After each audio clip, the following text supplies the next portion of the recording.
നമസ്കാരം. ഇന്നത്തെ 10 പ്രധാന വാർത്തകൾ. യുകെയിലെ കുടിയേറ്റ വിരുദ്ധ കലാപത്തിൽ മുസ്ലിം മതവിശ്വാസിയായ താനും സുരക്ഷിതനല്ലെന്ന് ലണ്ടൻ മേയർ. സംഭവങ്ങൾ ഹൃദയഭേദകമെന്ന് സാദിഖ് ഖാൻ. ലഹള ഇനിയും അവസാനിച്ചിട്ടില്ലെന്നും കൂടുതൽ സംഭവങ്ങൾ പ്രതീക്ഷിക്കുന്നതായും പോലീസ് മുന്നറിയിപ്പ് നൽകിയതിന് തൊട്ടു പിന്നാലെയായിരുന്നു അദ്ദേഹത്തിന്റെ പ്രതികരണം.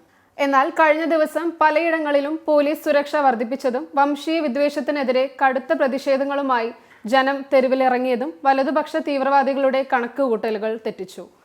പല പ്രതിഷേധങ്ങളും അവർക്ക് റദ്ദാക്കേണ്ടതായി വരികയും ചെയ്തു. ഹമാസ് നേതാവ് ഇസ്മായിൽ ഹനിയ വധത്തെ തുടർന്ന് പശ്ചിമേഷ്യയിൽ സംഘർഷം നിലനിൽക്കെ ഇസ്രായേലിനെ ആക്രമിക്കുന്ന കാര്യത്തിൽ ഇറാൻ ഭരണകൂടത്തിൽ രൂക്ഷമായ ഭിന്നത. പ്രസിഡന്റും റവല്യൂഷണറി ഗാർഡും രണ്ട് തട്ടിൽ. ഹമാസ് നേതാവ് ഇസ്മായിൽ ഹനിയ വധത്തെ തുടർന്ന് പശ്ചിമേഷ്യയിൽ സംഘർഷം നിലനിൽക്കെ ഇസ്രായേലിനെതിരെ എങ്ങനെ തിരിച്ചടിക്കണമെന്ന കാര്യത്തിലാണ് പുതുതായി ചുമതലയേറ്റ പ്രസിഡന്റ് മസൂദ് പെസഷ്കിയാനും ഇസ്ലാമിക് റവല്യൂഷണറി ഗാർഡും തമ്മിലാണ് അഭിപ്രായ വ്യത്യാസം നിലനിൽക്കുന്നത്. US മുൻ പ്രസിഡന്റും റിപ്പബ്ലിക്കൻ പാർട്ടിയുടെ പ്രസിഡന്റ് സ്ഥാനാർത്ഥിയുമായ ഡൊണാൾഡ് ട്രംപ് സഞ്ചരിച്ച വിമാനം സാങ്കേതിക പ്രശ്നങ്ങളെ തുടർന്ന് അടിയന്തര ലാൻഡിംഗിന് വിധേയമാക്കി. കിഴക്കൻ ചൈനയിലെ തുറമുഖത്തെ ഞെട്ടിച്ച് കപ്പൽ പൊട്ടിത്തെറിച്ചു. വെള്ളിയാഴ്ചയാണ് ചൈനയിലെ കിഴക്കൻ മേഖലയിലെ ഷെജിയാങ് പ്രവിശ്യയിലെ നിങ്ബോ ഷൌഷാൻ തുറമുഖത്താണ് നങ്കുരമിട്ടിരുന്ന കപ്പൽ പൊട്ടിത്തെറിച്ചത്. ശാന്തമാകാതെ ബംഗ്ലാദേശ്. കലാപകലുഷിതമായി രാജ്യം. സുപ്രീം കോടതി വളഞ്ഞും വിദ്യാർത്ഥി പ്രക്ഷോഭം. ചീഫ് ജസ്റ്റിസ് ഉബൈദുൽ ഹസൻ രാജിവെച്ചു. അദാനി ഗ്രൂപ്പിൽ നിക്ഷേപം നടത്തിയ വിദേശ കമ്പനികളിൽ സെബി അധ്യക്ഷയ്ക്കും ഭർത്താവിനും ഓഹരിയുണ്ടെന്ന് ഹിൻഡൻബർഗിന്റെ വെളിപ്പെടുത്തൽ. ഹിൻഡൻബർഗിന്റെ ആരോപണം തള്ളിക്കൊണ്ട് സെബി ചെയർപേഴ്സൺ മാധവി പൂരി ബുച്ച് രംഗത്തെത്തി. ഹിൻഡൻബർഗ് തനിക്കെതിരെ സ്വഭാവഹത്യ നടത്തുകയാണെന്ന് അവർ ആരോപിച്ചു. താൻ നടത്തിയ എല്ലാ നിക്ഷേപങ്ങളും സെബിയെ അറിയിച്ചുകൊണ്ടുള്ളതാണെന്നും അതിന്റെ രേഖകൾ ഏത് ഏജൻസിക്കും നൽകാനും തയ്യാറാണെന്നും അവർ പറഞ്ഞു.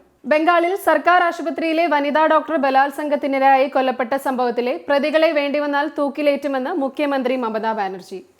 ജൂനിയർ ഡോക്ടർമാരുടെ പ്രതിഷേധങ്ങളെ പിന്തുണച്ചുകൊണ്ട് മമത രംഗത്തെത്തി. കേസ് അതിവേഗ കോടതിയിലേക്ക് മാറ്റുമെന്നും മുഖ്യമന്ത്രി പറഞ്ഞു. വയനാട്ടിലെ ദുരന്തബാധിതർക്കായി വേണ്ടതെല്ലാം ചെയ്യുമെന്ന് പ്രധാനമന്ത്രി നരേന്ദ്രമോദി ഉറപ്പ് നൽകിയെന്ന് സുരേഷ് ഗോപി. ഉരുൾപൊട്ടലിൽ കാണാതായവർക്ക് വേണ്ടിയുള്ള ജനകീയ തിരച്ചിലിൽ പങ്കാളിയായി മന്ത്രി AK ശശീന്ദ്രൻ. കാണാതായ അച്ഛനെ തിരയുന്ന മകനെ കണ്ട മന്ത്രി ദുരന്തഭൂമിയിൽ പൊട്ടിക്കരഞ്ഞു.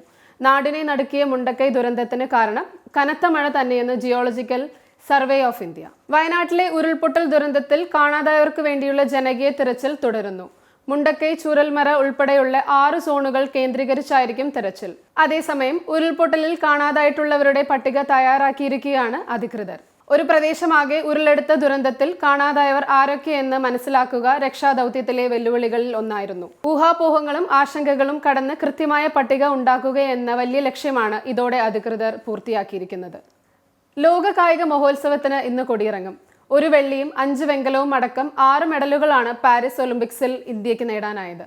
206 രാജ്യങ്ങളിൽ നിന്നായി 10,714 താരങ്ങളാണ് മത്സരിക്കാനിറങ്ങിയത്. 117 താരങ്ങളുമായാണ് ഇന്ത്യ എത്തിയത്. 2 മണിക്കൂറിലധികം നീളുന്ന ഇന്നത്തെ സമാപന പരിപാടിയിൽ ഒളിമ്പിക് പതാക ലോസ് ഏഞ്ചൽസ് ഗെയിംസ് സംഘാടകർക്ക് കൈമാറും. ഇനി 2028 ഒളിമ്പിക്സ് അരങ്ങേറുക US ലോസ് ഏഞ്ചൽസിൽ. ഇതോടെ ഇന്നത്തെ 10 പ്രധാന വാർത്തകൾ ഇവിടെ പൂർണ്ണമാകുന്നു. നന്ദി. കൂടുതൽ വാർത്തകൾക്കും വിശദ വിവരങ്ങൾക്കും Anand TV UK channel subscribe ചെയ്യൂ. ഒപ്പം Anand TV mobile app download ചെയ്ത് സൗജന്യമായി ആസ്വദിക്കൂ.